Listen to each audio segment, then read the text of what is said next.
start out, and then we'll see how we do on time. Is that okay?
Floor to two questions for Outlook to get started, and we'll see how we are on time, because she does have another engagement. Okay. Thank you. Good afternoon and Happy New Year to each of you. This morning, during our annual General Assembly with faculty and staff, I announced my intent to retire from the presidency of Savannah State University at the end of the fiscal year, which would be June 30th, 2019. I've been an educator for the majority of my professional career, 25 years in 2019 it will be, for the University System of Georgia. And as I never set out to be a president, I had the awesome opportunity to be invited to come here and to lead for 1 year, and then I've been appointed for the remaining 7. I love Savannah State University, the opportunity to transform lives of students, to make a difference in this community. There's no job more rewarding or demanding than being the president of a public state university. Thanks to the collective efforts of many stakeholders, we have made a lot of progress over my tenure that's been here. We launched the Transformation and Growth Campaign during our 125th anniversary, and which to date has raised over $8 million that will support faculty development and student success. We created the Closing the Gap Fund in my first year in 2011. And the Closing the Gap will give students up to $1,500 in their last semester if they need funds to complete their degree. Because the bottom line is we want those who start matriculation to graduate. And that's been one of my mottos, matriculation to graduation. We have been able to help 144 students, and we have raised over $167,000 to help students to close the gap financially and graduate and enter careers. We acquired $22.5 million in state funding to construct 2 science buildings, one on campus and the Marine Science Building that's down the road on Livingston, that allows our marine science program vessel to have deep water access. So we are excited about the opportunity, and most recently, $3.7 million to renovate Hurdy Hall, which is one of our oldest academic buildings on campus, that we will begin those renovations. So we're grateful to the State General Assembly, the Governor, and the Board of Regents of the university system for those facility opportunities to improve this 129-year-old campus. We created many grants to enhance professional development and community engagement among faculty.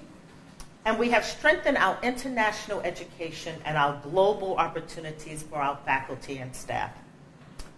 For almost 40 years, Savannah State University has not had a teacher education program. And we reactivated that and created a School of Teacher Education. And now it is the College of Teacher Education, where we are now offering bachelor's degrees in the areas of biology education, mathematics education, engineering and technology education, and middle grades education. As you know, that teachers are in high demand, and we are proud to join all of the other universities that are in our region and our state in providing teacher education as a career option for our graduates. We have launched a number of other degree programs, interdisciplinary studies, and a new mathematics graduate degree. We have expanded our campus to include the Coastal Georgia Center in downtown Savannah, where we have always offered classes, but now we are the managers of that space, and we offer almost the majority of our graduate degree programs there, as well as a number of undergraduate. We see that site being available for our students that are returning adults to school, where they can take courses there that lead to certificates as well as degree programs. I look forward to the coming months, the next 6 months, to implement the priorities that we have for this campus as we move towards reaccreditation in a number of our academic areas, as we look at our significantly reducing some of our expenses in order to address the issue of enrollment decline that is facing not just our institution, but a number of institutions in our system and our state and our region. We look forward to the opportunity to enhance student success, as well as this last academic year, we had our largest number of students graduating and completing their degrees. So lots of success. I'm excited about the opportunity that I have had to lead and serve this historical institution, to be able to have an impact on students' lives, to be able to make a difference in this community, to enhance student engagement with community partners. And I am especially grateful to our stakeholders, those who choose to support us financially, as well as support us by giving internships, as well as jobs to our students. As I look at the next 6 months, I look forward to working with this overwhelmingly phenomenal team of faculty, staff, and administrators as my students return in the upcoming weeks to ensure that we meet the needs that are necessary for them to be successful as students and successful as they move into their careers. I am proud of having the opportunity to serve at the helm of Savannah State for these, which will be 8 years at the end of my term. And I am grateful to all of the faculty, staff, students, and stakeholders, as I have said, because they have partnered with us, and we continue to be a seriously impressive university. Thank you. Dr. Dozier, does this have anything to do with the amount of scrutiny you've been under by recent alumni about the direction the university is headed? I have not received scrutiny from any organized alumni organization, and I meet with my alumni organizations regularly. Now, there may be individuals who have concerns, but I have not had a meeting with any organized group of our alumni that has raised scrutiny questions. Did you decide to retire because the possibility that your contract was not going to be renewed by the Board of Regents? We don't get contracts. There are not contracts, so no. I made a decision that at this juncture of my career, it's time for me to look to the future or just retire. I'm at that retirement age, so it's really okay to just retire. Well, renew your presidency. No, I've decided that I want to retire as president. It doesn't mean I'm retiring from higher ed, but I'm retiring as president. Dr. Dozier, do you feel like you're leaving Savannah State in good hands throughout the 8 years that you've spent here on this campus, regardless of the scrutiny you may have been under over these recent years? Well, let me once again say that I don't believe that I've been under scrutiny. I know that there are persons who have opinions about decisions that I might make. But Savannah State has grown tremendously. And sometimes we look at growth in numbers of enrollment. But when we look at the opportunity to add new buildings to this historical campus, that new opportunities for degree programs, opportunities for success for students, when I look at the outcome of my young students who are leaving and graduating, the jobs that they're receiving, the increase in academic offerings, our partnering with our sister institutions in the community, we've had success. challenges. Every institution has challenges. And we've been able to address those challenges. We're continuing to do that. Our campus community is engaged in addressing some of the challenges that impact enrollment decline. And that's not new at most of our universities have that challenge from time to time. Is there anything that you wish you had devoted a little bit more time to during your 8 years here that you hope the next president will maybe focus on? Raise more need-based aid dollars. My students come here ready to learn. They come here ready to focus on their degree.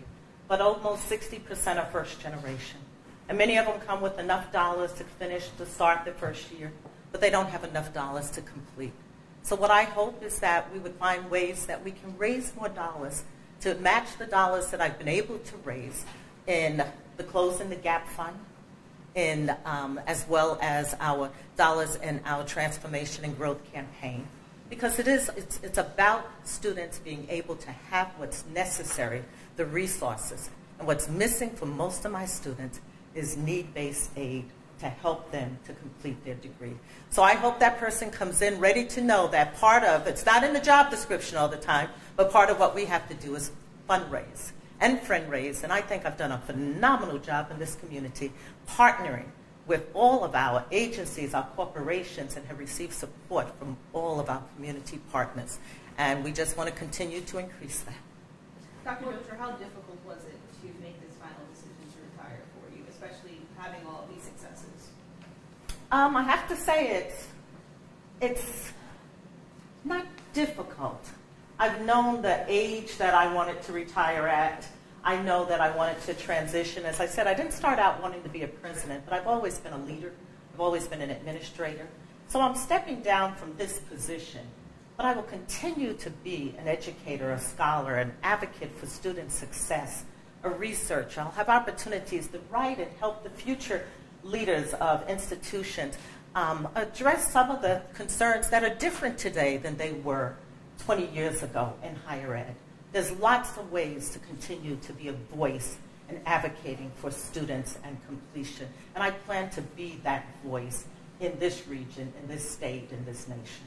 And with the retention and the enrollment rate declining, do you have any plans to continue to tackle this issue before you leave and pass off to the next president? Yes, we're going to hire a senior administrator for enrollment management. We're going to bring together enrollment management departments that are kind of separated. Financial aid is in one area, missions and recruitment's in another. The student financial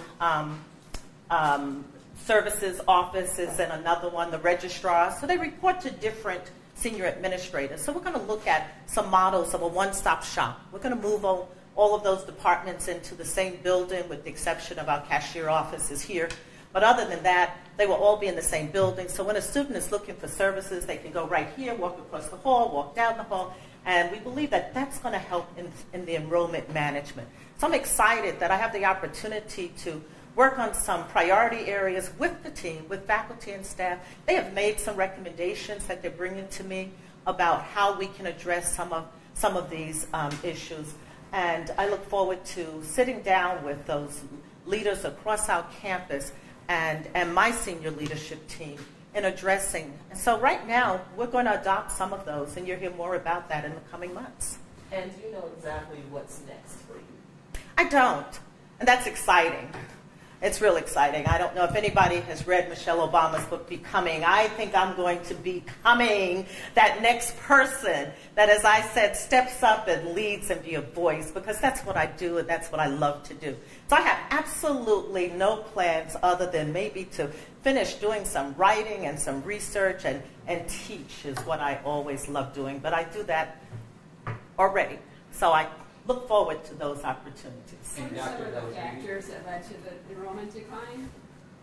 As I shared, let me just say again, over 70% of our students come from other parts of the state and the nation. So we have less than 25% that are in this region. So when they run out of money, it costs close to $6,000 a year to live in housing. So they may have funds for tuition, but they don't have $3,000 a semester for housing. So it means that they go back home.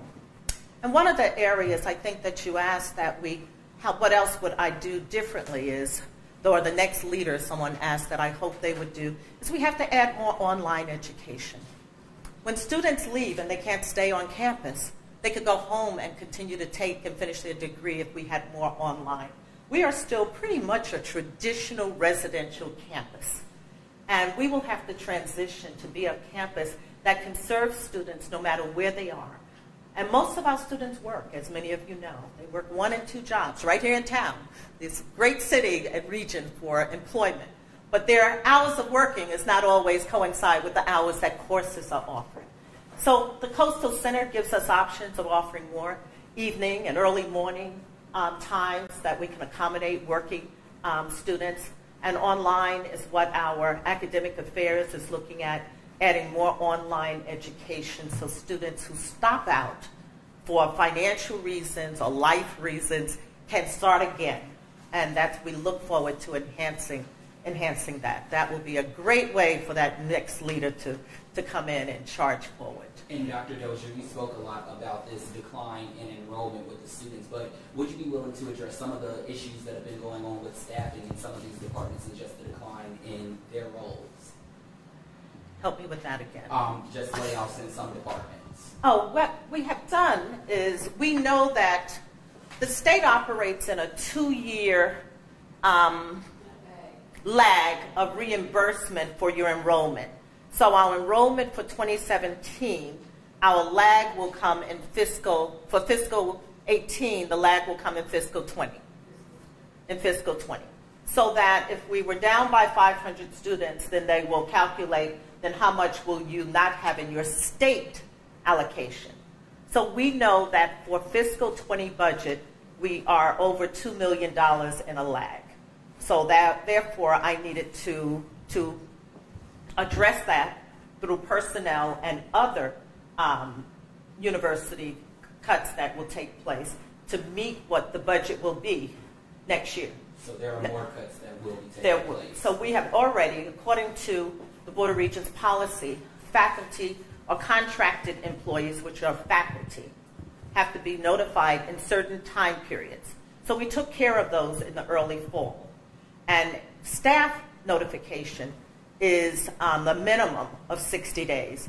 So we will begin to notify. And these are employees who will be notified that they will not have a job July 1. Now, if we increase our enrollment, we won't see those dollars coming back for another 2 years either. So that we will have to, that's how the state budget operates. So we are addressing the deficit of 2 years ago, enrollment 2 years earlier when it comes to fiscal 20. Did I say that right to my fiscal? Yes, it's correct. Okay. Dr. Dozier, you were correct about the contract. I just looked this up on the Board of Regents policy manual, and I apologize. It's about reappointment. Did you Right. feel that your reappointment was in jeopardy because of the direction in which the school was headed, and that you felt like you needed to retire?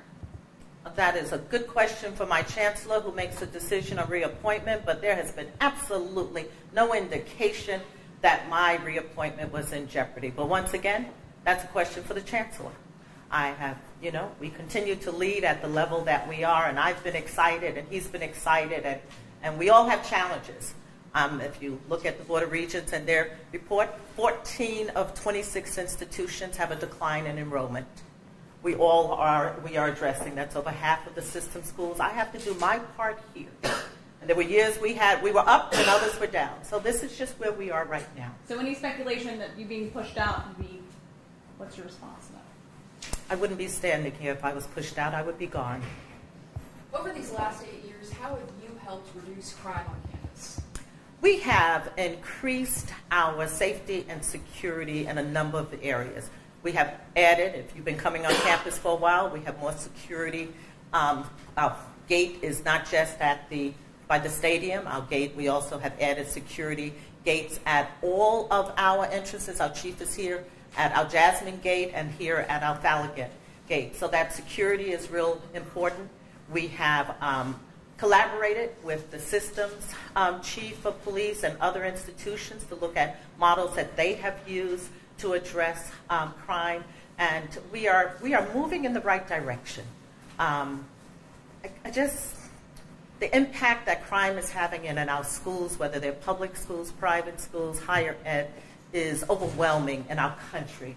And we, like everyone else, is working hard to address those and minimize the impact that it has on our campus.